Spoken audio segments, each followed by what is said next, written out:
Fala pessoal, mais um ManzaCast e a ConvapCast. Bom, queria falar que nosso canal é dedicado a falar sobre engenharia, arquitetura, construção, trazer construtores, arquitetos, todo mundo ligado ao setor da construção civil. Bom, queria dizer também que a gente tem um estúdio lindo, quem quiser fazer um podcast pode falar com a gente vai mostrar o estúdio para vocês. Agradecer também os patrocinadores, Obratec Projetos e Polo Vale Decor. Bom, hoje eu tô aqui com minha amiga, Luana. Fala, Luana, tudo bom? Ótimo dia, Lúcio. A Luana da Persolo. Nós somos colegas de profissão, né? Parceiros de negócio. De cursos também, né? Prazer estar aqui novamente. Negeia, a gente tá sempre lá, né? Eu menos que você, quando consigo, eu vou lá. Sim, né? sim, Então, é um prazer, Lúcio, estar aqui novamente. Agradeço pelo convite. E espero contribuir aí de alguma forma nesse bate-papo. Com certeza. Hoje a gente tem um convidado aqui super especial. Super especial. Verdade? Tivemos o privilégio de estar com ele, né, no Negeia. Verdade. Numa mesa redonda que foi muito rica. Uhum. Para quem não sabe, né, o Negeia é o núcleo de jovens empreendedores da Convap. Maravilhoso. Mandar um abraço pro pessoal. É um grupo muito voltado à parte de gestão. Sim. A gente está sempre buscando novas tecnologias, buscando inspiração mesmo, né? Em pessoas que já vivenciaram muita coisa no mercado. Pessoas experientes, né? Exatamente. Que nem o nosso convidado de hoje, que Sim. acho que o nome dele se confunde com o nome da cidade, né? Por onde verdade. você anda na cidade, tem marca tem o dele, nome né? dele ali. Quem que é o nosso convidado? Conta aí pro pessoal. A gente está hoje aqui com o Sérgio Porto, da Sérgio Porto Engenharia. Obrigada, Sérgio, pelo... Fala, Sérgio. É uma satisfação estar aqui com vocês. Eu acho que todos os adjetivos que vocês botaram para mim é uma bondade de vocês. Acho que eu sou um simples engenheiro, simples construtor, mas agradeço muito e vamos tentar dar aí uma mensagem, uma contribuição aí para a engenharia, para os futuros engenheiros, para os futuros consultores. Não, é um engenheiro, né? Dono de uma construtora super conceituada aqui e contribuiu muito já para a cidade, para a engenharia num todo aí, com certeza. Bom, vamos lá. Quem é o Sérgio Porto, o engenheiro Sérgio Porto? Antes mesmo da empresa, né? Olha, eu costumo falar, né, que houve uma coincidência cronológica na minha vida, né? Eu nasci em 1950, né? Acompanho o século aí. Foi quando foi fundado o ITA, quando começou o desenvolvimento de São José. Então, para vocês terem uma ideia, eu me lembro de São José quando asfaltou a primeira rua, quando foi feita a Praça Afonso Pena, que era um depósito de burro da prefeitura. Eu fui da primeira turma do primário ginásio científico do Olavo Bilac. Fui da primeira turma de engenharia da Univap, me formei em 72, tenho 51 anos de formado. Nasci em 73, hein? Pois é, você já era engenheiro antes de eu nascer. Já era engenheiro. Então, cronologicamente, né, eu peguei a evolução da cidade, né, e a evolução do mundo. Você imagina, quando eu era criança, o telefone da minha casa era 47. Você biscava na manivela, uma telefonista Dois atendia. números, 47? 47. A telefonista atendia e perguntava para mim: Serginho, você quer falar com a vovó ou com a titia? E depois foi para 347 e tal. Hoje a gente tem um celular. Hoje eu estou dando aqui uma entrevista. O telefone de linha até saiu de linha. Saiu né? de linha. Então a gente pegou, né? A minha idade teve essa coincidência cronológica. Sim. De a gente pegar, né, o crescimento da cidade, o crescimento da tecnologia, o crescimento dos métodos construtivos.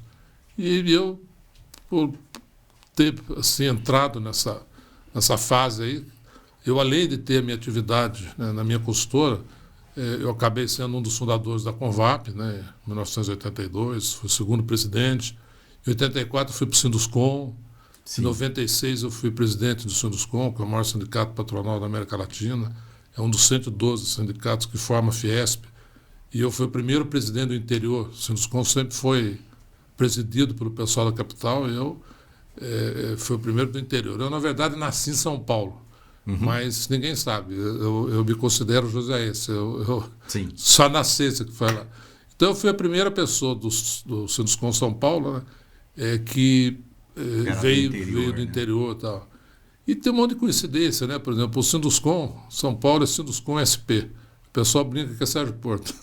Ah, Bem, depois do Sinduscom, eu fui da CEBIC, depois eu fui para o Secons. O Secons é o braço social do Sinduscom, que vai fazer 60 anos no ano que vem. Eu estou lá há 40 anos. Para vocês terem uma ideia, também já fui presidente, agora eu sou financeiro. Hoje nós temos 19 mil funcionários, é uma entidade, uma OS muito forte, nossa, gigante. Absolutamente filantrópica.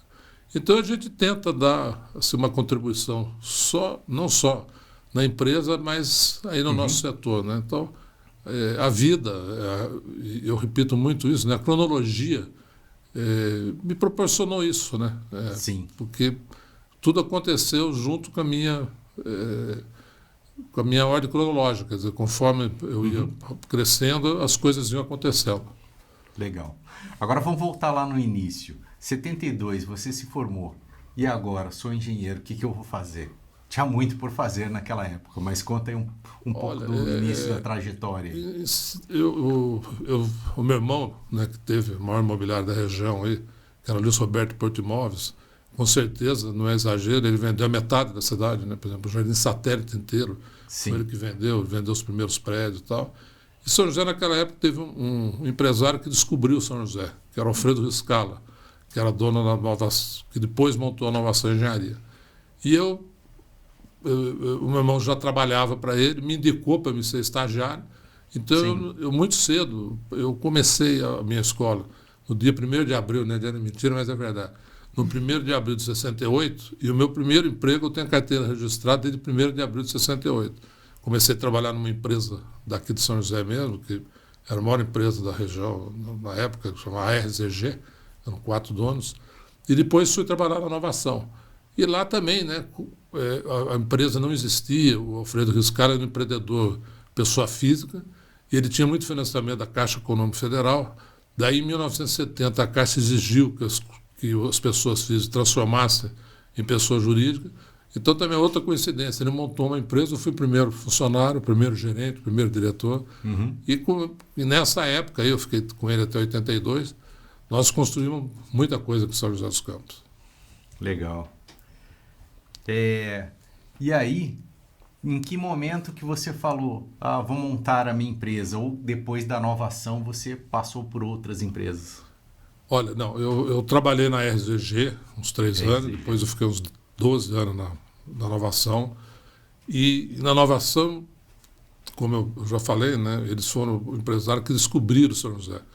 O primeiro empreendimento que nós fizemos, que foi o Jardim Renata, que pouca gente sabe que chama Jardim Renata, é ali na confluência da Estrada Velha Rio São Paulo com a Ademar de Barros. Quando foi lançado, o pessoal falava que lá era zona rural, que as estradas eram tudo de terra e tal. Em 70 nós lançamos o Edifício Nacional. Sim. A Francisco José Longo, onde o Edifício Nacional não tinha asfalto. Você imagina em São José dos Campos a gente fazendo em 70 um edifício de 22 andares. Durante muito tempo. Uma rua de terra ali. Uma rua de terra, foi um edifício que era mais centro ali época, da cidade, né? Mais ou menos, né? Já era meio subúrbio, já era meio...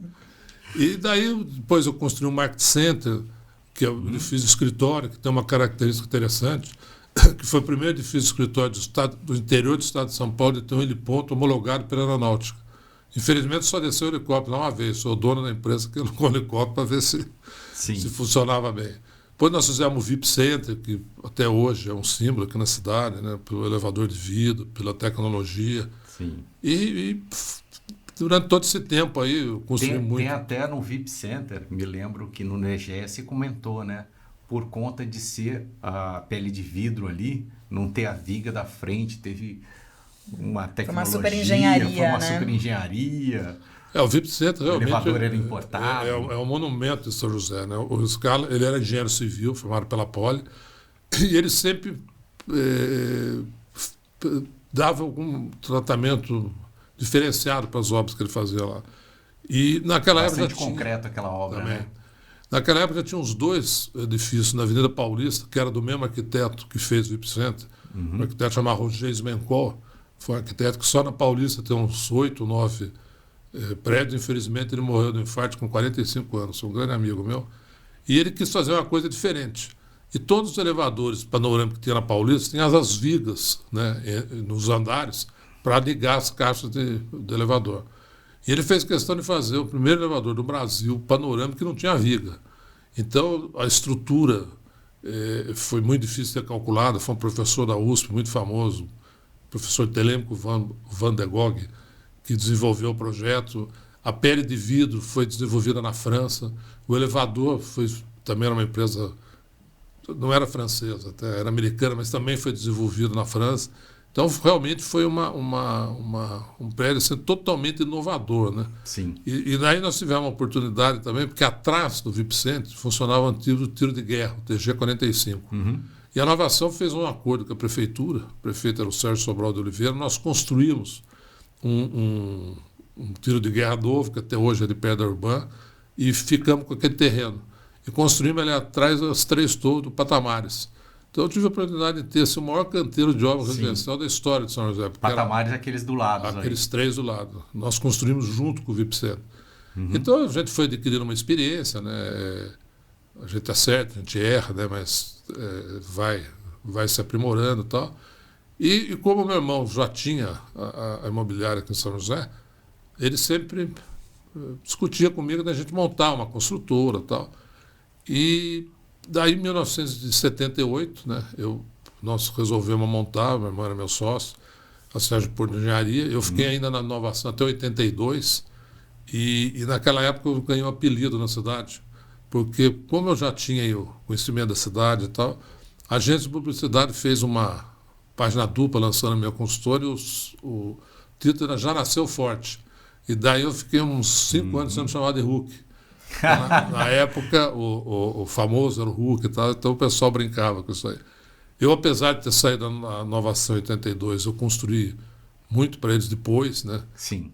O primeiro loteamento fechado de São José dos Campos, que é o Bosque Imperial, que até hoje é um dos mais interessantes, já foi uma obra da inovação, mas já executada pela Sérgio Porto de Engenharia. E daí nós começamos, né? Sim. O começo é difícil para todos, né? Eu até brinco que eu comecei por onde todo mundo termina, né? A obra 01 minha foi o muro do cemitério do Jardim Morumbi.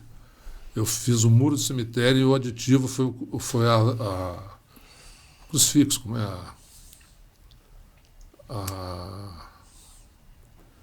onde põe o crucifixo? A cruz. Ah, sim. O aditivo foi a cruz. Sim. E se você entrar no meu site, você vai ver que até hoje eu digo que a obra 01 foi a obra do cemitério. Quer dizer, eu comecei por ali. E daí a gente foi andando, né? E, repito, né? Pela cronologia do crescimento, daí em 86 foram transformar a antiga fábrica da Ericsson, que hoje é o Center Valley. Eu já era uma consultora, certo nome, São José, me procuraram. Depois disso eu fiz, daí foram transformar a fábrica da Alpargaça no Vale, na época era Vale Desconto, né? Hoje é Vale Sul, também eu fiz a obra. No Center Valley ali, me lembro que você contou uma história lá no Negeia, quando a gente fez a palestra lá, que cada projetista de cada disciplina era de um lugar do Brasil. Conta essa história para o pessoal aí. É verdade. Você vê, né, como isso aí mudou também. A gente tinha o arquiteto, que era do Rio de Janeiro, o calculista, que era de Porto Alegre, o pessoal de hidráulica elétrica era de Belo Horizonte, e o ar-condicionado também era do Rio de Janeiro. E os engenheiros, né, os arquitetos estão me escutando, conhecem bem isso, né? Existia uma coordenação de projeto, que hoje é feito tudo online, facilmente e tal. Naquela época a gente tinha 4 funcionários que pegavam um projeto no Rio Grande do Sul, levavam para o arquiteto no Rio, saía do Rio para Belo Horizonte para fazer a verificação, a coordenação, né? Então era outro mundo, né? Esses 4 funcionários, eu me lembro, teve uma vez me contou que ele viajou levando de um para o outro, 4 pegando dias avião de avião. Toda semana. Hoje a gente tem essa facilidade, né? Quer dizer, já manda um e-mail, WhatsApp. E eu peguei, né, também, devido à cronologia, né? Eu estava contando para vocês que o telefone da minha casa era 47. Eu peguei toda essa evolução, né? Sim. Depois a o meu evolução telefone do mundo, na verdade. Já foi ampliando. Daí, em 1970, eu já trabalhava em São Paulo. Você, para fazer uma ligação interurbana, você pedia para telefonista. Vocês são crianças, nem sabem. Pedia um telefone. Obrigado pela criança. Pedia uma ligação às 7 horas da manhã. ela completava às 5 horas da tarde. Em 72, que foi a hora da Copa do Mundo, lançaram o DDD. Então foi a primeira grande experiência tecnológica que eu tive, foi de discar um DDD e falar com o meu funcionário, com uma gerente aqui de São José. Isso aí começou, né? Então hoje a gente foi acompanhando essa evolução na própria empresa nossa, né? Eu acho que foi uma das primeiras empresas, São José, de ter telex. Sim. Que esse telex tem até uma história interessante, que uma época a Embraer, acho que em 81, 82, quis pagar $120 mil para meu telex, e nós tínhamos mais... $120 mil? $120 mil, porque não tinha 10 telex em São José. E nós não vendemos porque era mais uma questão de imagem, né, de ter o telex, porque era pouquíssimo usado. Tal. Em 86 saiu o fax, eu fui, acho que a primeira empresa de São José a ter fax. O meu telex virou uma mesa de almoxarife numa obra, né? Perdeu todo o valor. Então a gente foi pegando nessas evoluções. Era o telefone, depois o fax, depois...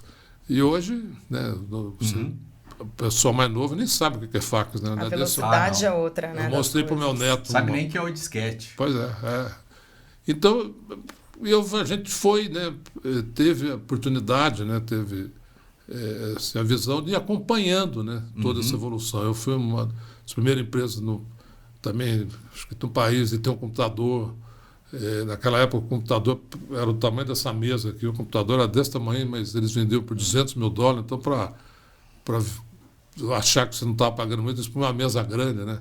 Era como hoje. Era só a carcaça. Era só a carcaça. E hoje o computador está aqui, né? O celular já é um computador, né? É verdade. No futuro aí nem vai ter mais nada, vai ter tudo aí e tal. E hoje estamos com a inteligência artificial, então, nossa, daria um podcast aqui de alguns dias, né?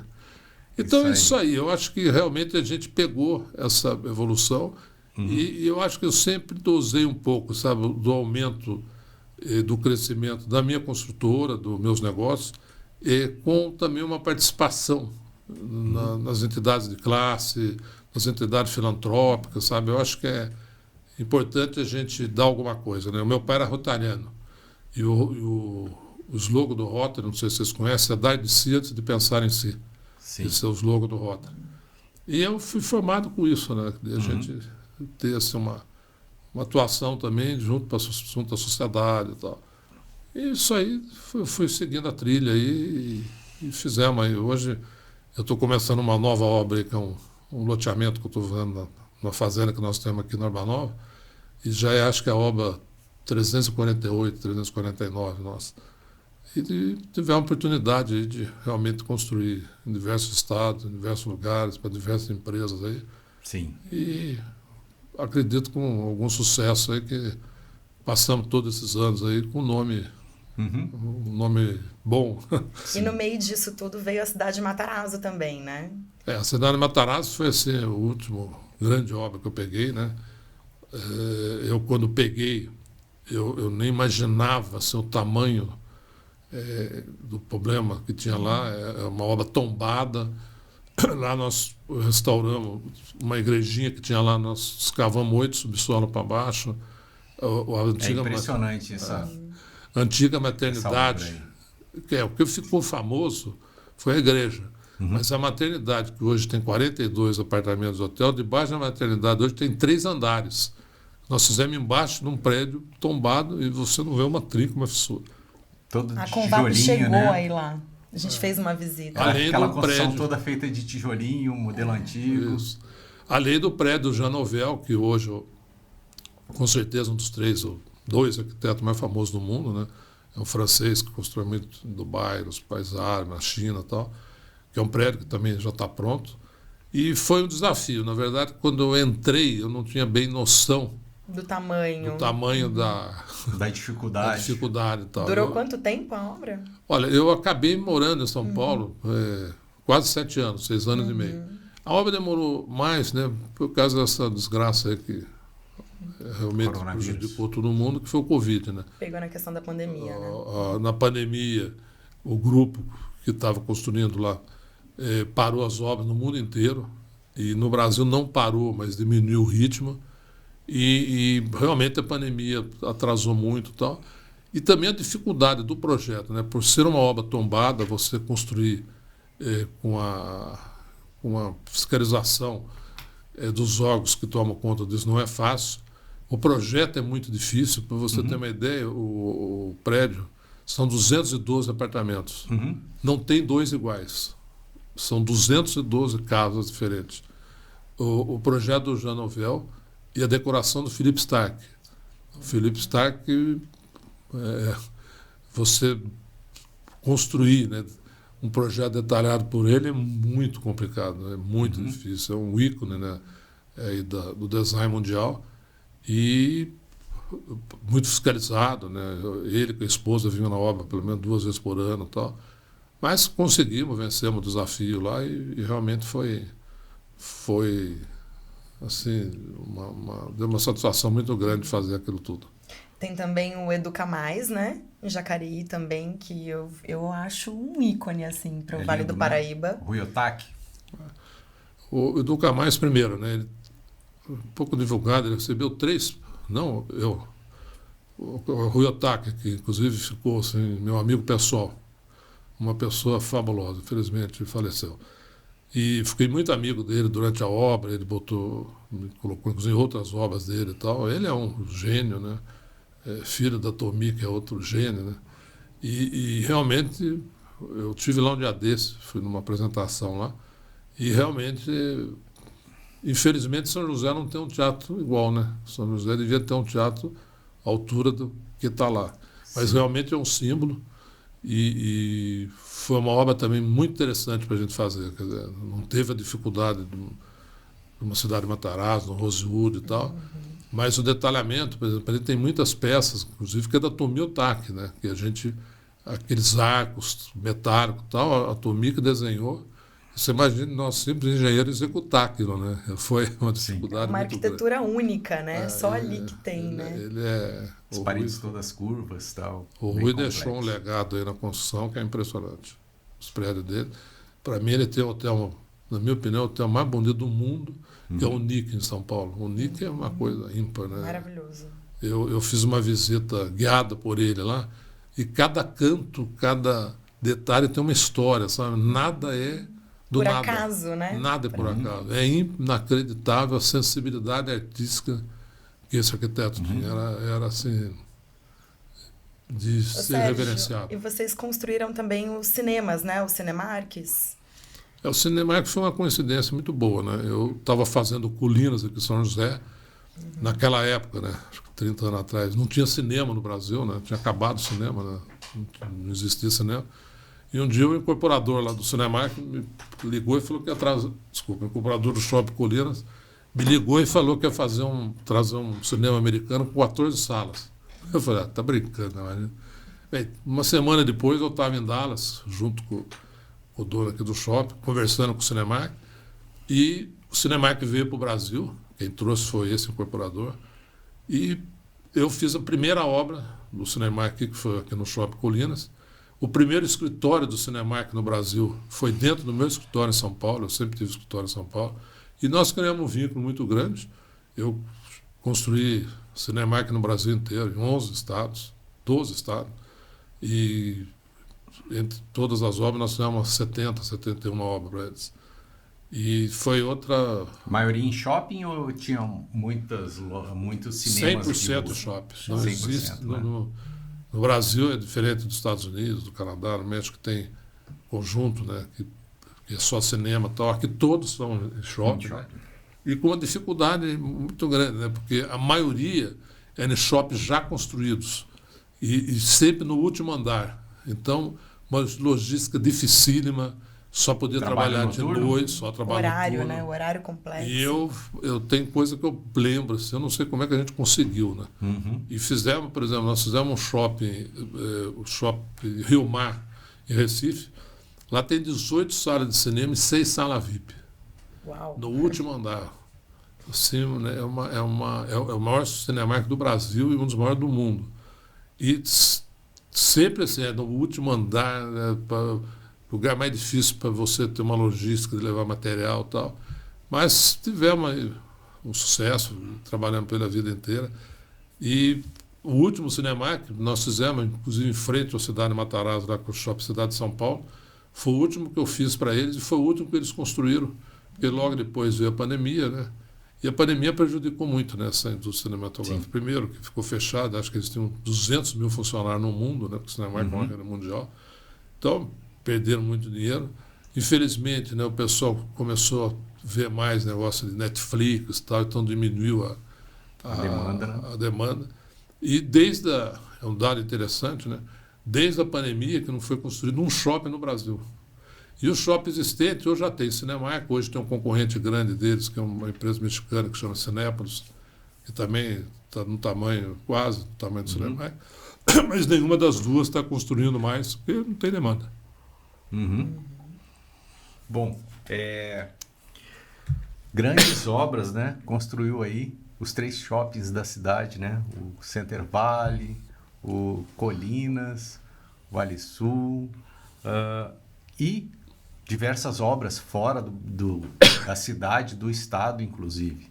Imagino as dificuldades que o Sérgio Porto e a empresa Sérgio Porto tenham passado nesse caminho, né? Porque não é um caminho linear, não é um caminho tranquilo, é um caminho cheio de pedras e cheio de dificuldades, imagino. Conta um pouco sobre isso. Você tem que sempre estar superando, sempre estar vencendo os desafios, que eu imagino que deve ter toda essa construção aí, tem muitos desafios, né? Se puder até falar um pouco de pessoas também, né? Porque eu acredito que isso seja muito forte, né? Olha, teve um quarto shopping, tá? Que nós fizemos, que é um dos maiores shoppings do Brasil, que é o Shopping Interlagos, em São Paulo. Também era nós que fizemos a construção do Shopping Interlagos.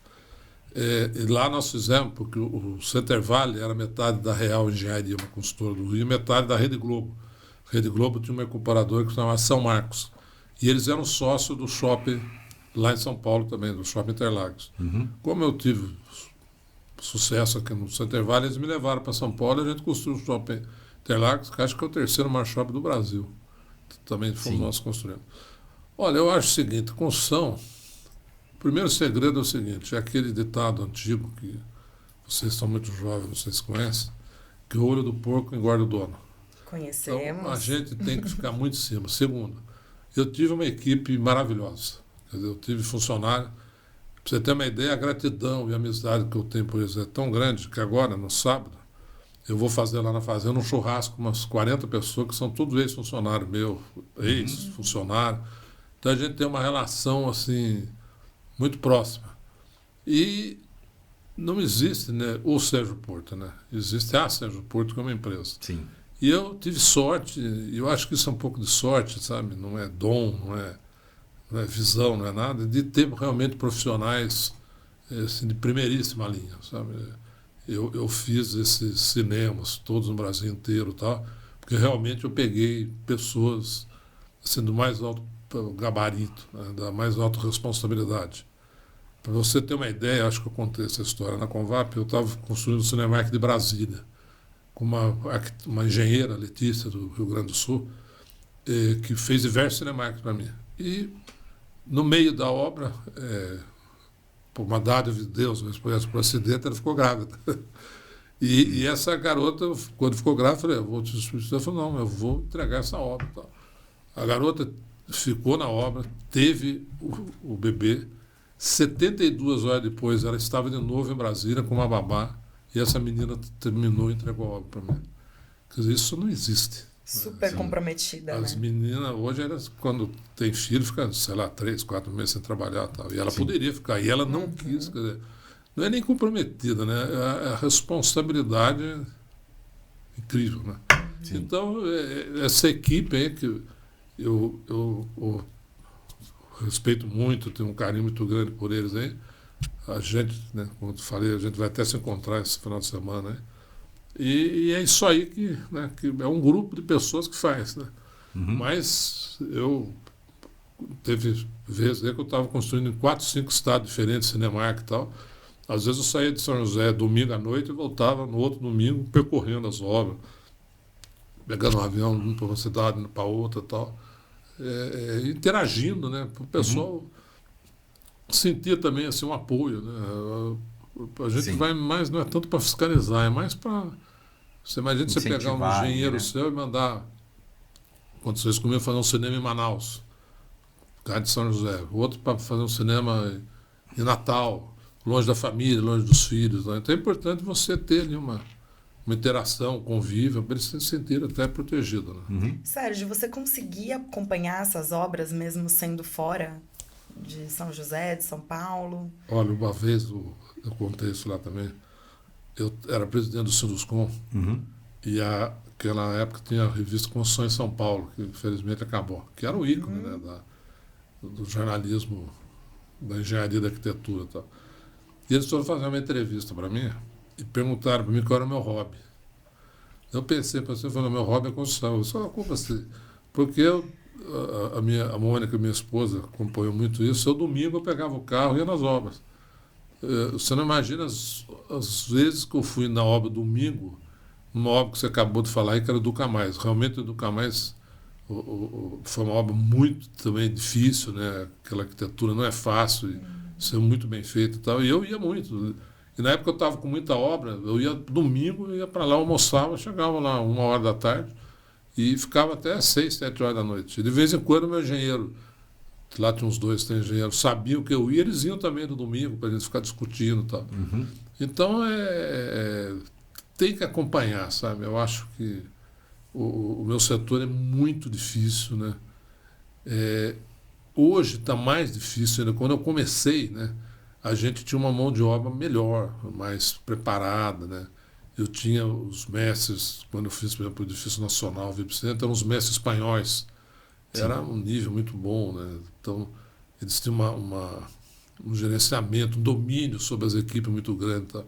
Hoje é muito difícil, né? Vocês não conseguem imaginar a dificuldade que nós tivemos, por exemplo, para fazer o Cidade Matarazzo, né? Imagino. Para montar 1 metro quadrado de azulejo lá, passava 10, 12 azulejistas para a gente arrumar um. Tá? Então, é um setor difícil, né?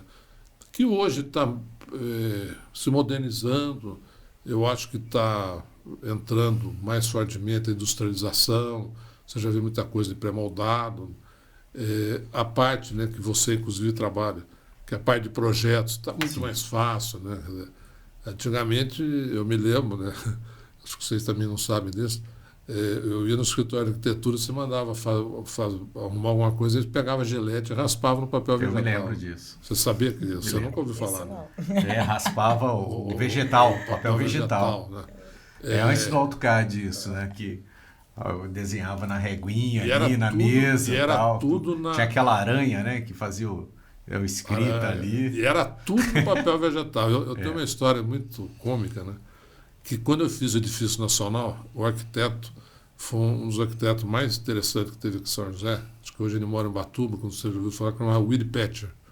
Não penso. O Willy era um arquiteto que fez o Nacional. O Nacional, quem passa de avião aqui em São José, vê a beleza plástica que aquele prédio tem de cima. É um negócio impressionante. E o escritório do Willy Petcher era no edifício Cinelândia, em frente a Afonso Pena, um prédio antigo lá. Meu irmão já teve escritório lá também. E eu fui no sábado ter uma reunião com ele, que também eu trabalhava a semana inteira em São Paulo, né, na inovação, e vinha para cá no final de semana, que a minha família morava aqui. Eu fui no sábado ter uma reunião com o Willy Petcher no escritório do Cinelândia. Quando eu fui descer, o elevador quebrou. E eu, infelizmente, eu tenho claustrofobia. Sempre tive isso. E eu comecei a ficar nervoso e estava segurando todas as plantas de papel vegetal do prédio que ele tinha me entregue, porque ele tinha concluído o projeto. Para vocês terem ideia, com o ácido úrico da mão, metade dos projetos virou pó. Ele perdeu tudo. Nossa! Ele perdeu tudo. Não tinha nenhuma cópia. Ele tinha algumas cópias, né? Que era cópia na época, era oleográfica, né? Aquelas cópias antigas e tal. E ele, a inovação, inclusive, precisou pagar um aditivo para ele, que precisou refazer o projeto em papel vegetal inteiro. Lógico que ele tinha algumas cópias, mas alguma parte ele não tinha.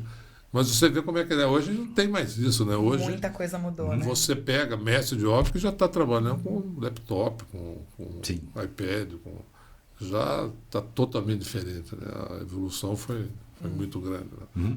Deixa eu fazer uma pergunta sobre a cidade de Matarazzo. como é que tô falando assim, fisicamente a obra, né? Construir vários subsolos abaixo de um prédio já existente, né? O pessoal vai cravar as estacas ali, sanduichar a parede. Conta pro pessoal, porque é uma dificuldade, imagino o grau de dificuldade para fazer essa obra, uma escavação também muito delicada, que imagino que tem que ser feita lentamente ali. Conta um pouco sobre essa passagem. Eu quando fiz o Matarazzo, né, já tinha aí uns 40 e poucos anos de janela, né? Um monte de obra e tal. Mas eu te confesso que foi a primeira obra na minha vida que eu perdi algumas noites de sono. E algumas noites eu fui de madrugada. Por isso eu perguntei, imagino. Eu fui de madrugada na obra porque eu sonhava que tinha caído alguma coisa. É uma coisa muito difícil, né? A gente tinha consultorias de professores de alto gabarito e tal, mas é uma coisa que você não encontra no livro, né? Por exemplo, a estrutura embaixo da capela de um prédio existente, foi feita na obra, na mão, por um calculista famosíssimo São Paulo, esqueci o nome dele, que inclusive faleceu no final da obra. Então é uma dificuldade enorme. Precisou de profissionais de mais alto gabarito. Graças a Deus deu absolutamente certo. É meio até difícil, né, de acreditar. Eu não tenho uma patologia naquela obra. Eu não tenho uma fissura, uma trinca. Tem até um amigo meu que brinca comigo, fala que vocês superdimensionaram tudo, né? Eu falei, não, eu imagino. A gente super detalhou tudo, né? Quer dizer, hoje nem dá para superdimensionar, porque as coisas não tão caras, né? E teve muita restauração também, né? Acredito que isso foi também um desafio muito grande. Mas também, o maior desafio foi isso que ele acabou de falar, foi você fazer um subsolo, segurar um prédio, numa igreja no ar, numa maternidade no ar. Eu tenho umas fotos lá que hoje eu vejo, eu passo rápido. Eu falo, meu Deus do céu. Manda pra gente que a gente coloca aqui pro pessoal e a gente dar uma olhadinha nesse desafio em cima. A Mônica, inclusive, brinca comigo, eu rasguei umas 4 calças lá na obra, né? Porque pegava nos ferros e tal, de tanto andar ali por baixo. Tal. Sim. Então foi uma dificuldade, foi um aprendizado, né? E também a gente lá montou uma equipe maravilhosa, os engenheiros assim, mais alto padrão possível, um pessoal super dedicado, e, inclusive um negócio interessante, né? Eu estava brincando com vocês de vez em quando, eu ia na obra à noite. Sim. Diversas vezes eu encontrei engenheiro nosso na obra à noite. De madrugada, o cara que também não estavam perdia o sono dormir. Que nem eu. Isso é impressionante, parece que eu tinha combinado, inclusive. Sim. Então, veja bem, quando você faz um negócio assim com dedicação, com responsabilidade, a chance de dar certo é muito grande, né? Quer dizer, sim. Eu acho que assim, acidente de obra só acontece por um erro, né? Quer dizer, um erro de projeto, um erro conceitual. E lá, eu acho que até pela dificuldade apresentada pela obra, sim. O cuidado e o trabalho, a escolha dos profissionais foi muito grande, né? Eu acho que o nível lá não é exagero, não, o nível dos projetistas lá, a idade deles, a média era 82 anos, sabe? Era tudo pessoal antigo, com muita prática. Muito vivido, foi né? Muito selecionado, né? E assim, o que dava assim, muita tranquilidade é que eles adotavam os projetos, as especificações, assim, com uma tranquilidade, sabe? Isso é muito interessante, né? O cara falou, vamos ver se dá certo. Nunca falou, não, pode fazer, pode. Fizemos e deu certo. Passava a segurança, né? Eu até queria voltar um pouco na parte associativa sua, que a gente vê que foi muito forte, e mesmo tendo uma agenda com muitas grandes obras, né? E você acompanhando essas grandes obras, o que significou essa vida associativa para você, à frente de Sinduscon, a Convap, Seconce, Sebic, né? Você pode falar um pouquinho para a gente dessa importância? Hoje eu sou vice-presidente da FIAPS, que é o mercado, que é a Federação Internacional do Mercado Imobiliário. Estou terminando o mandato agora. Mas continuo no Seconce, sou financeiro do Seconce. Eu sou delegado do Sinduscon na Fiesp, né? os sindicatos que formam a Fiesp não são representados pelos presidentes, são representados pelos delegados. Né? Nome feio, né? Delegado. Aí chama delegado. Eu sou delegado lá na Fiesp, frequento bastante também lá. Olha, eu acho que você tem que se adequar, né? E eu acho que o grande segredo é se adequar e se complementar com todas as atividades. Então então eu ia pelo por exemplo, rápido, né? Eu ia para Brasília pelo Sinuscom. Eu aproveitava e ia na obra que eu estava fazendo lá do Cinemark. Eu fiz 4 Cinemark em Brasília. Eu ia, entendeu? Então você sempre vai... Você tem um ponto de vista também em cada posição que você vai assumindo ali, aprendendo alguma coisa nova ou trazendo isso para o seu conhecimento. Uma coisa muito interessante, você que está lá na Convap também, é o seguinte: essa relação que a gente faz, né, com o CEBIC e tal, foi o que me proporcionou muita facilidade para construir em diversos estados, porque a primeira coisa que eu fazia quando ia num estado era ligar para o presidente do Sinuscom, vim aqui, porque o regionalismo brasileiro é impressionante, né? O único lugar que não tem regionalismo é o estado de São Paulo. Você vai fazer uma obra no Mato Grosso, o cara põe o CREA, põe a Secretaria da Segurança, tudo atrás de você. Tá? Então, a primeira coisa que eu fazia era ligar para o presidente e falar: eu vim aqui fazer um cinema, fazer uma determinada... Não vou ficar aqui não, tá? E você cria um vínculo, né? E eu fui muito ajudado, inclusive, bastante ajudado. Recife, por exemplo, nossa, lá era uma dificuldade, negócio de CREA e tal. Foi o presidente do Sinuscom lá que me conhecia, que tinha uma relação comigo da CEBIC, né? Então tudo é uma cadeia, né? Então, na verdade, você tem uma dificuldade, né, de dedicar o seu tempo, mas você tem uma vantagem enorme, né, do que isso tudo lhe proporciona, né? Esse conhecimento, essa relação te proporciona uma facilidade que vale a pena. Vale a pena. E essas grandes obras, imagino que para você planejar, para você orçar, né, acho que o segredo do sucesso também vem um pouco antes da obra no planejamento, né? E imagino também que mesmo você orçando uma obra dessa, não sei se você consegue fazer uma obra a preço fechado, né? Turnkey. Olha, por exemplo, vou dar um exemplo de obra de cinema, né? Sim. A obra de cinema foi uma das obras mais rentáveis que eu fiz na vida, porque eram obras absolutamente repetitivas. Sim. Então era muito parecida. Então você tinha os custos, tinha os processos e tal. Então é uma coisa pouco usual, porque a maioria das obras são únicas, né? Sim. Não tem repetição e tal. Então você consegue um resultado muito melhor nas obras repetitivas. Das outras obras, realmente você precisa de uma pessoa muito bom, né, para analisar. Hoje, né, eu quando comecei, quando fazia uma concorrência, a gente trabalhava 2, 3 dias, dia e noite, tinha 20, 30 pessoas, depois batia a máquina, fazia proposta, não sei o que. Tal. Hoje é tudo mais fácil, né? Hoje você tem os programas de computador, de cálculo, né, que faz tudo, o orçamento. Hoje, pelo BIM, você faz o orçamento de uma obra, né? Sim. Então, hoje está mais fácil. Antigamente era mais difícil.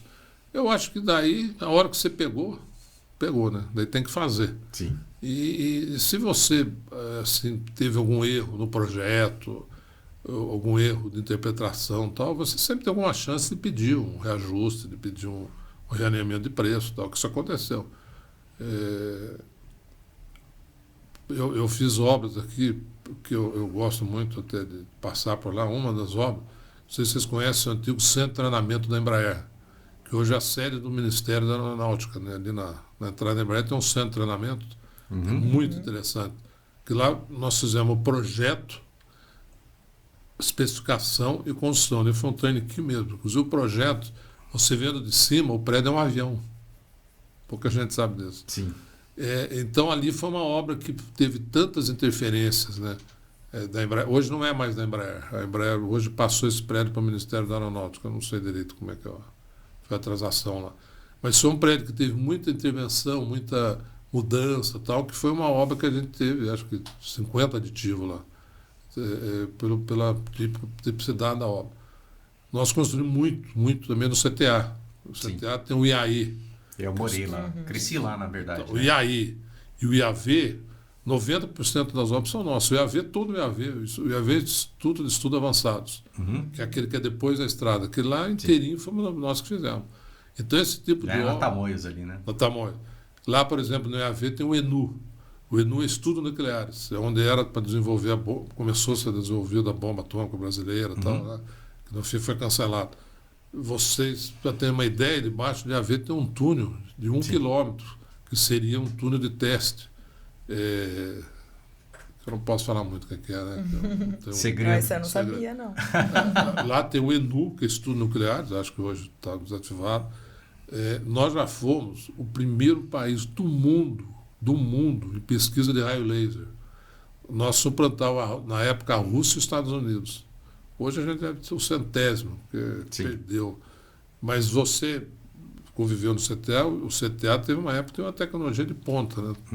Hoje, ainda bem que o ITA continua uma escola altíssimo padrão, mas os institutos já não são mais, né? Por falta de verba. Tal. Fala-se que agora está melhorando um pouco. Tal. Mas esse tipo de obra, você imagina você fazer um prédio onde vai desenvolver uma bomba atômica. Pô, tem jeito de não ter aditivo, né, porque muda e tal. Então, lá no CTA, você morava lá também? Eu cresci lá. Meu pai era militar. Em qual H? H30. H30. 30C eu morava. Eu morei alguns ali, né? 21, 18 e depois do 30. Eu ia muito lá, porque meus amigos tudo estudavam comigo no Olavo Bilac, tudo morava lá, né? Legal. Você sabe que, pouca gente sabe disso, você deve saber. O CTA foi a maquete do Niemeyer e do Lúcio Costa para a construção de Brasília, vocês sabiam disso? Sim, tem muitos prédios lá. A biblioteca, o ITA ali. Eles desenvolveram o CTA porque prédio sabia da direção que no futuro ali, ia ter Brasília. Ele parece muito Brasília, né? O prédio da direção do CTA ali, a biblioteca ali do ITA e tal. Tem várias obras ali, projeto do Niemeyer. Não, o projeto do Niemeyer, tá certo? Não, o Lúcio Costa fez o urbanismo e o Niemeyer fez o projeto. Aquele prédio que tem um hangar lá, o B, não sei o que, não lembro. Sim. É o elefante branco, o pessoal chama de elefante branco. Aquilo lá é maravilhoso. Sim, é o primeiro, onde foi feito o primeiro avião. O restaurante, tem um restaurante lá que tinha baile antigamente e tal. E aquilo lá é um patrimônio de São José que pouca gente conhece, né? Naquela época eu podia visitar, hoje eu nem sei mais, faz tanto tempo que eu não vou lá, né? Eu não sei se ainda pode visitar, mas é uma coisa maravilhosa. Acho que você pode visitar se você tiver alguém que você bem restrito, né? Conhece que mora lá dentro, né? Você fala que vai na casa da pessoa, tal, tudo. Mas muito bom lá. Lá eu fiz bastante obra lá também. Maravilha. Bom, parabéns aí pela sua história. Quer fazer mais alguma pergunta? Eu quero fazer uma última aqui. Vendo você à frente de tantos projetos inovadores e, como você mesmo falou, sempre a vanguarda de tudo, né? As coisas estavam começando e você estava lá, comprando as primeiras coisas, estando sempre à frente. Como que você entende hoje do futuro da construção civil, do futuro desse mercado? Olha, eu acho o seguinte, né? A gente só conseguiu ficar 45 anos no mercado aí porque a gente teve essa visão de ficar na vanguarda, de ficar na frente. Quer dizer, hoje, a primeira coisa que uma consultora tem que ter é realmente a gente pensar na frente, né? Se você se estabilizar, não adianta nada, né? Teve uma época na construção que ficou muito famoso, né? Você ter certificação, né? Eu fui a primeira empresa certificada no mundo para construir cinema. Naquela época, isso aí valia muito. Hoje não vale nada. Hoje esse negócio de certificação caiu um pouco de moda e tal. Mas, então você, obrigatoriamente, você tem que ficar nessa vanguarda para você sobreviver, né? Se você não ficar nesse conhecimento, se você não investir na hora certa na tecnologia e tal. E essa rede, né? Você perguntou como é que você concilia isso tudo e tal, né? Essa rede de coisas que você faz, né? Que se a gente pensar, realmente, não sei como é que deu certo, mas, por exemplo, no Sinduscon, né? No Sinduscon a gente faz uma visita por ano a algum país do mundo que tem uma certa tecnologia, alguma coisa para ver e tal. Vou dar só 2 exemplos rapidinho para vocês. O primeiro foi uma vez que a gente estava visitando prédios green, né? Que era prédio verde, com certificação green e tal, que também caiu um pouco de moda, e nós fomos para Nova York e Washington. Nós chegamos em Washington, na sexta-feira à tarde, não tinha programa, porque a maioria do pessoal já não conhecia o Washington, então eles iam fazer um tour na cidade de Washington, uma cidade interessante. E daí, na hora do almoço, alguém falou para a gente que tinha um negócio muito diferente, uma universidade ali perto. Isso a gente não queria ver. Daí, eu e mais uns 4 ou 5 que já conheciam o Washington, nós fomos lá. Bem, essa visita, o Sinduscon São Paulo que trouxe o BIM para o Brasil. Nós fomos nessa visita, fomos atendidos por um engenheiro que começou a falar inglês, eu achei meio interessante esse inglês dele. Ele, estou brincando, eu sou brasileiro, formado em São José dos Campos, no ITA. O pai do BIM são 2 pessoas e um haitiano. Pra vocês terem uma ideia, uma semana, 10 dias depois, esse engenheiro estava no Sinduscon fazendo a primeira palestra do Brasil sobre o BIM, que hoje é um programa mundial. Sim. Outro exemplo, passou uns anos, nós fomos para o México e fomos ver habitação popular no México. E conhecemos o sistema ali, achamos algumas coisas muito interessantes. Nós voltamos no outro dia, essa época era presidente do Sinduscon, inclusive. Eu liguei para o pessoal da Caixa, que tem muita relação com a gente, e contei.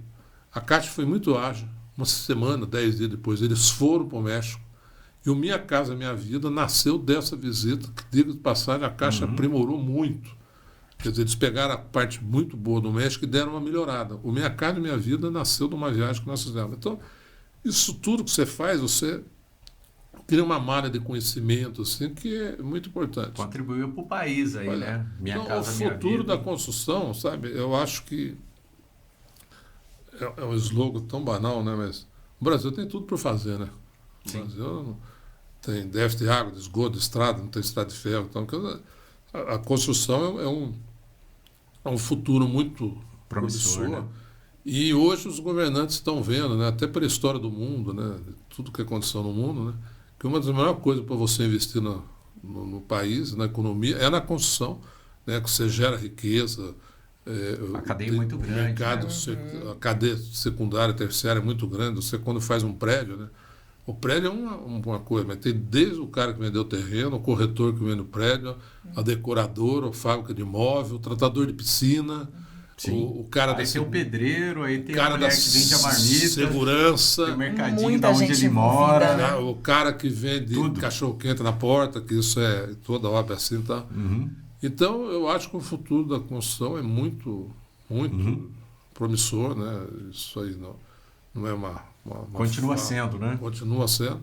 E eu acho, né, você que está ligado à Convap, uma empresa muito boa, inclusive, trabalhou muito para a gente já, a Persol, é muito importante, sabe, essa atuação nas entidades, sabe? Você traz conhecimento. Hoje, a Convap está sendo presidida por uma pessoa maravilhosa, que é a Maria Rita, que é uma pessoa diferenciada. E eu acho que eu fiz questão, né, da semana passada, retrasada, fazer uma reunião da Convap no Sinduscon, uma reunião foi muito importante. Eu acho que hoje o problema da Convap foi que ela se distanciou um pouco das outras entidades. Sabe? Ela ficou assim, muito regional, né, discutindo muitos problemas daqui, mas eu acho que o pessoal daqui hoje tem um gabarito muito bom, muito grande, muito promissor para participar de mais coisas, sabe? De mais informação. Por exemplo, o Sinduscon tem a Universidade Sinduscon, o Secov tem a Universidade Secov. Eles fazem alguns cursos tal, que são muito interessantes. Tal. E eu acho que o pessoal daqui da Convap está meio longe disso. Eu acho que pode trazer isso para dentro da associação, né? Tem que haver rapidamente essa interação, sabe? Quer dizer, você vê como essas coisas funcionam. Eu só cheguei no Sinduscon porque eu fui da Convap. Sim. Entendeu? Quando eu fui para o Sinduscon, o presidente da época, o Júlio Campamento, o Sinduscon era só em São Paulo. A primeira regional foi em São José e eu ajudei a montar todas as outras 9. Então começou por quê? Porque se eu não fosse da Convap, eu não existiria. Então essa participação, sabe, eu acho que, vamos ver agora com a Maria Rita, tem que ser estendida um pouco para fora. Maria Rita já fez um ato, né, que eu filhei, e depois desfilharam, né, eu quando fui presidente da Convap, eu botei a Convap na CEBIC. Pois eu nem sabia que saía, ela já voltou para a CEBIC, né? Então eu acho que essa interação é muito importante, sabe? Hoje, muitas coisas, né, na atividade humana é importante. Agora, o conhecimento é básico, sabe? O conhecimento, o relacionamento, sabe? A gente, desde um simples projeto, sabe? A gente tem que fazer da melhor maneira possível. Por exemplo, estou fazendo um loteamento que a maioria das pessoas não faz isso, mas eu já contratei, por exemplo, o professor Luiz Antônio para fazer, junto comigo, toda a parte de terraplanagem, de sondagem do terreno. Hoje a gente tem que fazer da melhor maneira possível, né? Até porque a legislação é completamente diferente, né? Hoje, se você deixa alguma falha, algum vício na obra, já tem aí o Poder Judiciário que fiscaliza, antigamente não tinha nada disso. Então eu acho que o futuro é esse, sabe? E, terminando, né? Já falei demais.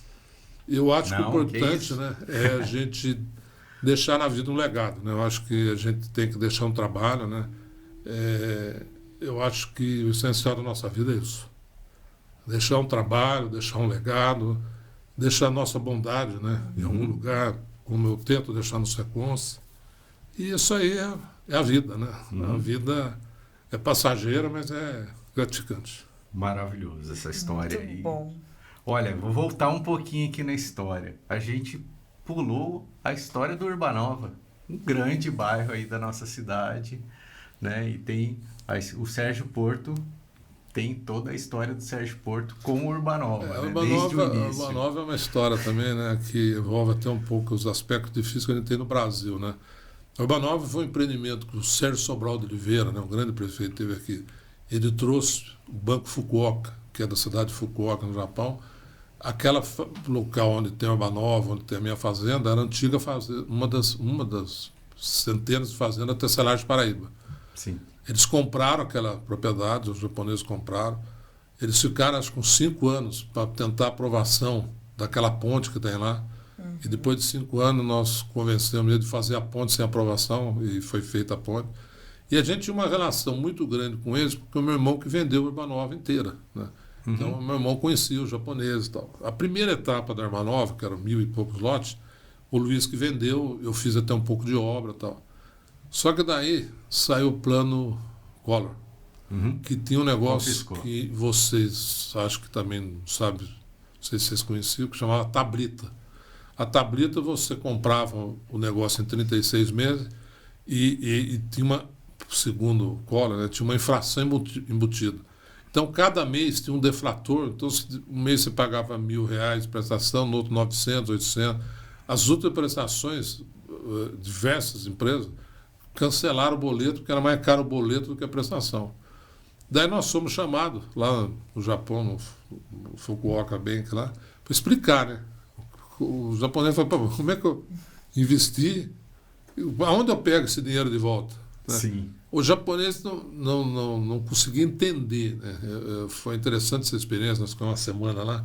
Eles perguntaram 2 coisas, né? O que era isso e a outra. Tinha um japonês que trabalhou no Brasil que sabia, quando a gente comprava um carro, a gente tinha que pagar um ágio. Você sabia disso?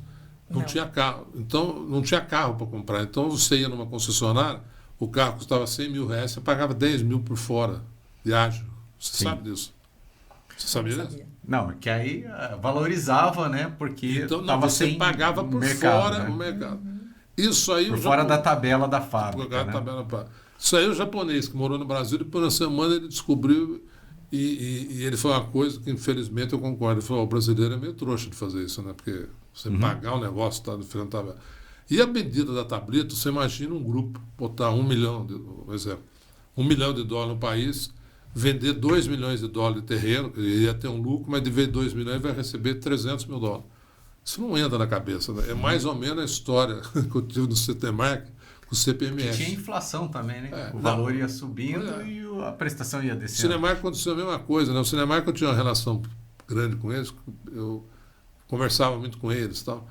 E surgiu o CPMF. O pessoal achava que era rolo dos brasileiros, né? Porque como é que você deposita, não acontece nada e cobra imposto? Esse negócio do CPMF foi um escândalo, né? Hoje não teve no mundo inteiro. Tal. Bem, enfim, e os japoneses ficou desesperados e eles chegaram na reunião e falaram para mim, foi uma proposta que nós vamos vender a Urbanova. Nós não queremos mais, fica para vocês. Daí nós fizemos uma proposta, né? E até na volta do voo, né? Demora aceitaram na hora. 2 dias para chegar. Aceitaram na hora. Os japoneses não conseguiram acompanhar os brasileiros. Aceitaram na hora. E daí não volta de lá, né? Demora 2 dias para voltar ao Brasil. Meu irmão virou para mim e falou, fizemos uma besteira aí. Eu por quê? Ele falou, se a gente pedisse de graça, eles iam dar pra gente. E daí saiu fora. Daí nós entramos, né? Nós terminamos a primeira etapa para eles. E daí até a 7ª etapa fomos nós que fizemos. E a gente, quando comprou, a gente tinha um contrato de opção com eles. A gente pagava um valor para cada metro quadrado de terreno que a gente comprava. Eu fiz até a 7ª etapa. Daí na 7ª etapa a gente era em 4 sócios, né? Cada um tinha 25%, né? Isso é ruim, porque nenhum grupo tinha 51%. E os outros 2 sócios, que tinham 50%, resolveram vender. Eu com o Luiz, que era meu irmão, na época, estava vivo e não queria. O Luiz tinha acabado de ser numa campanha para prefeito, né? Foi em 92, isso, perdeu, né? Estava meio chateado, tal, foi embora para a fazenda, que a gente tinha menos, ficou 2 meses lá. E no fim nós vendemos, né? Quer dizer, nós só fizemos até a 7ª etapa, que eu acho que são uns 10 mil lotes. E no fim eu acabei ficando com a fazenda, né? Lá atrás, onde tem um restaurante, onde eu fazer um loteamento. E aquela outra parte foi sendo comprada por diversas pessoas. A pessoa que comprou a Urbanova da gente, foi uma empresa difícil de Guarulhos, chama Continental, ela não exerceu a opção que a gente tinha. E daí outras pessoas aí compraram e hoje está lá o Alphaville e tal. Que a gente poderia ter feito isso aí. A sociedade tem esses problemas, né? É verdade. Muita contribuição para a cidade, para o país, né? A Urbanova, para vocês terem uma ideia, a Linneu de Moura não existia. A Linneu de Moura foi feita uma parte pelos japoneses, segunda parte pela gente. A ponte foi feita pelos japoneses. Aquilo lá não existia, aquilo lá era... Pra você ter uma ideia, eu ia com um tio meu pescar no rio, a gente ia de bicicleta, não tinha aquela estrada. E hoje está aquela enorme, né? Enorme lá. Um bairro gigante. Agora estão fazendo uma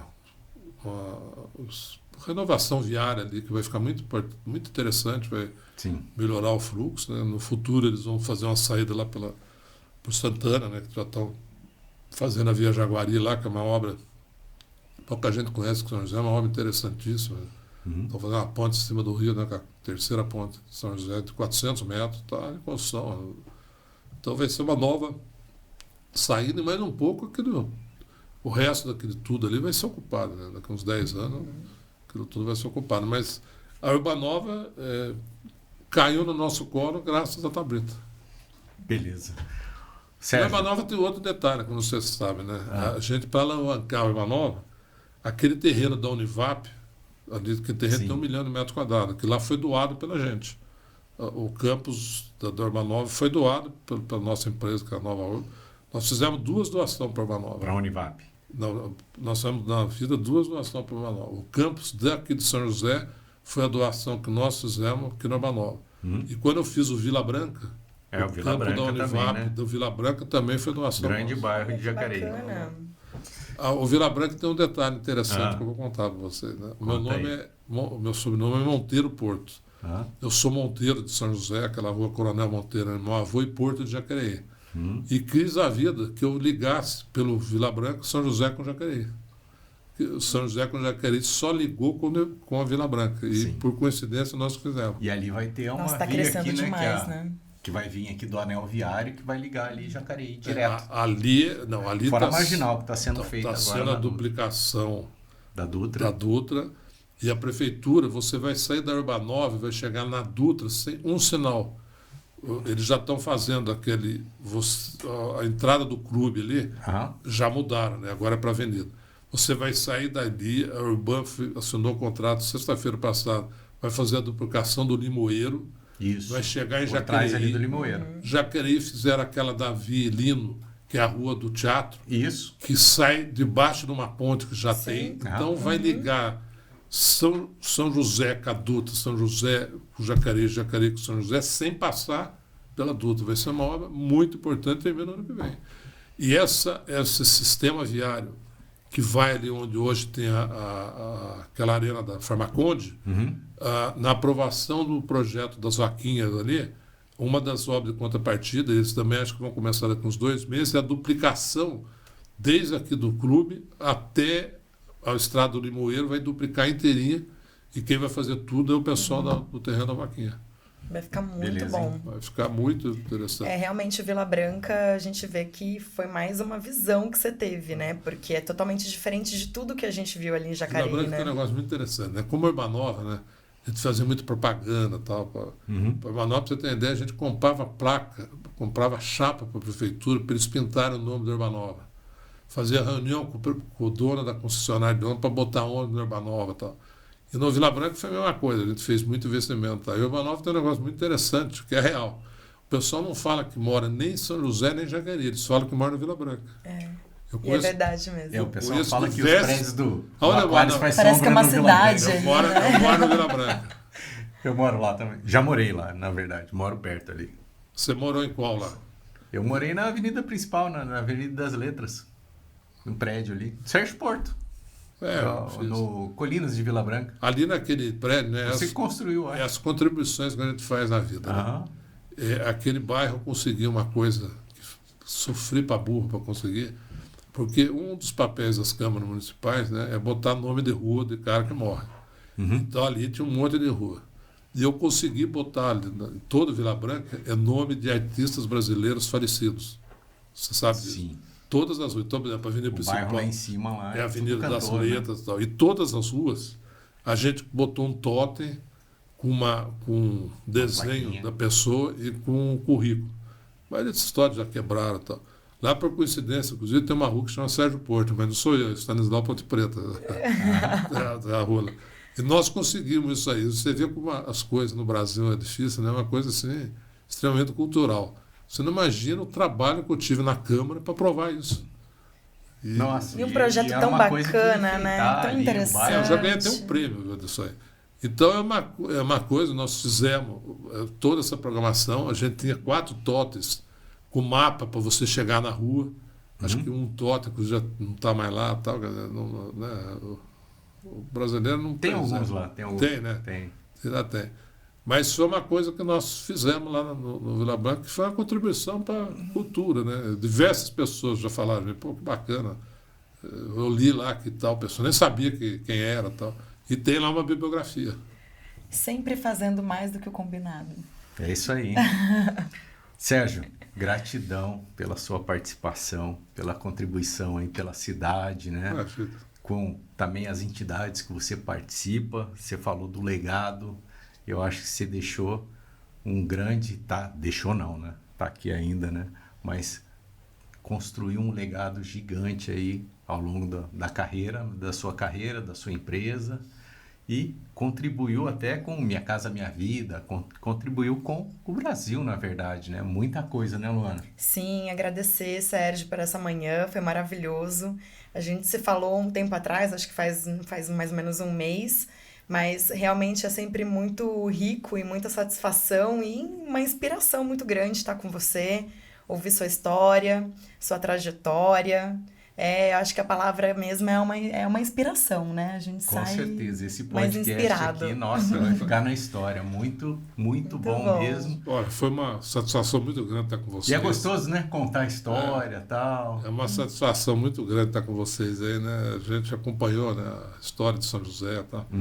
E a gente falou tanto em tecnologia e tal. E interessante, né? Com essa vida que eu tive aí, eu já dei entrevista, televisão e tal, mas é a primeira vez que eu participo de uma coisa nova, né? Que é o podcast. Eu nunca tinha participado, eu não sabia nem direito como é que funcionava. Então, você vê que a vida é um aprendizado, né? Contínuo, né? Contínuo. Então, você imagine aí agora com essas coisas absurdas aí da inteligência artificial, o que nós vamos ter aí que a gente vai assistir nesses próximos anos, né? O desafio é muito grande. E eu acho que a nossa responsabilidade é participar disso, né? A gente tem que estar inserido nessa modernidade toda aí para poder fazer crescer a gente, a sociedade, os nossos filhos, as empresas e o país. Muito bom. Gratidão mais uma vez. Obrigado pela participação. Um abraço. Valeu, pessoal. Obrigado, Luana, pela sua participação. Eu que agradeço, Lúcia. Super um prazer podcast, estar aqui novamente. Maravilhoso. Super podcast. Foi incrível. Um abraço para o pessoal da Aconvap e um abraço para o pessoal do ManzaCast. Valeu, até a próxima. Até mais.